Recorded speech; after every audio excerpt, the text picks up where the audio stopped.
As we mentioned earlier, though, crews are using all types of tools, anything they have at their disposal to try to locate survivors. But there are some concerns that the building could still come down. Structural engineers are with them every step of the way to make that happen. The assistant fire chief says it is a very methodical process. We move through the building, we constantly monitor, making sure that there's no movement. Every piece of rubble that we move, we have to make efforts to stabilize the building inch by inch. So joining me now, we have Lieutenant Pam Ramsdell with JFRD Search and Rescue. We have her dog Pixel, who was looking at our video of other dogs that are getting a lot of attention. You know, yesterday we watched, this was live, those search efforts unfold, and we saw shot after shot with maybe 4 or 5 dogs going in with their team. And their partners marching into that rubble. You know, the first thing I was thinking at this point, this is such dangerous work. The fire and rescue had already said that they weren't sure if the building was going to be stable or not. So kind of walk us through those early moments in these types of efforts when you just don't know. Well, when you first get on scene, you have to be aware of your surroundings. Obviously, we've got a pancake collapse, so there's debris everywhere.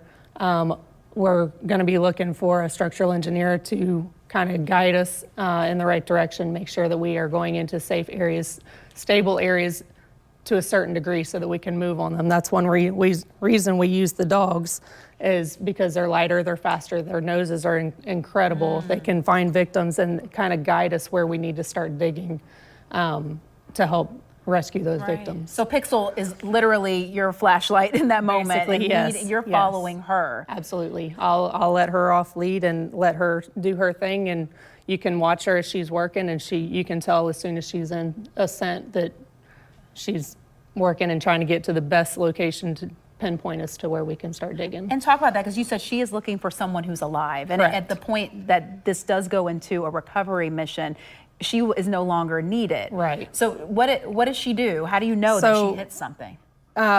We train for it. We've got different methods that we use. We start off with her toy drive. She loves her toys. That's her reward. That's her paycheck. Okay.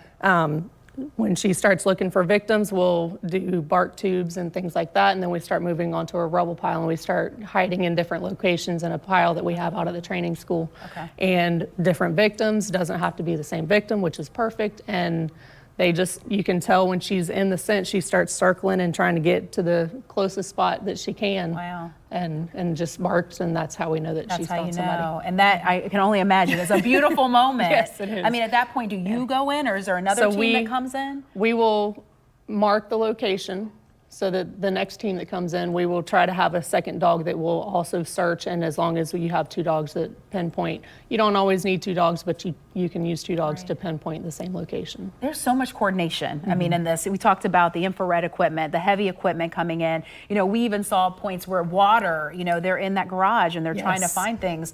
How does that work? Are you guys on walkie-talkies? How are you coordinating? We do have radios that we can communicate with. We can use hand signals for different things that we do, especially with the dogs. We do a lot of hand signals and vocal commands with them as well.